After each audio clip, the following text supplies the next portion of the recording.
Matagumpay na isinagawa ang nakakaantig pusong outreach program sa barangay San Lorenzo, Lalo, Cagayan na inorganisa ng Regional Mobile Force Battalion 2 sa pakikipagtulungan ng mga non-government organizations nitong Sabado, ika-21 ng Setyembre taong kasalukuyan. Pinamunuan ni Police Lieutenant Colonel Virgilio Vicon Miranda Abellera Jr., Acting Force Commander ng Regional Mobile Force Battalion 2, katuwang sina Mr. Florante B. Bailon ng Tuguegarao City Heritage Group, Z-Fitness Group Incorporated, Samahang Ilocano Lalo Chapter at ang Peer Helpers Organization ang sabing kawang gawa. Umabot naman sa 100 katao mula sa Agta Community ang masayang nakatanggap ng naturang tulong. Nakatanggap naman ang mga batang Agta ng Christmas gifts tulad ng mga laruan, cash prizes mula sa papremyo ng mga partner NGOs habang bigay todo sa pag-indak kasama ang PNP mascots, libreng gupit, food packs, grocery items at mga damit para naman sa kanilang mga pamilya.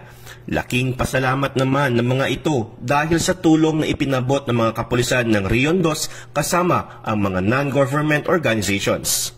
Samantala, nagkaroon naman ng munting dialogo ang Community Affairs Section sa pangunguna ni Police Captain Christopher B. Dawan, Community Affairs Officer ng Regional Mobile Force Battalion 2, katuwang ang mga barangay officials upang magbahagi ng mga kaalaman sa mga katutubong agta tungkol sa pag-iwas ng mga hindi inaasahang kriminalidad sa kanilang nasasakupan. Layunin ng outreach program na magbigay ng makabuluhang tulong sa mga malalayong lugar na nangangailangan, lalo na sa aspeto ng kalusugan, edukasyon at kabuhayan. Sa pamamagitan ng programang ito, na itataguyod ang pagkakaisa at kooperasyon ng bawat isa na nagre-resulta sa mas mataas na antas ng kamalayan at pag-unlad. Ang outreach program ay hindi lamang naglalayong tugunan ang mga agarang pangangailangan ng isang komunidad, kundi pati na rin ang pagbuo ng mas matibay na pundasyon ng mga mamamayan at kapulisan tungo sa mas maayos, maunlad at mapayapang bagong Pilipinas.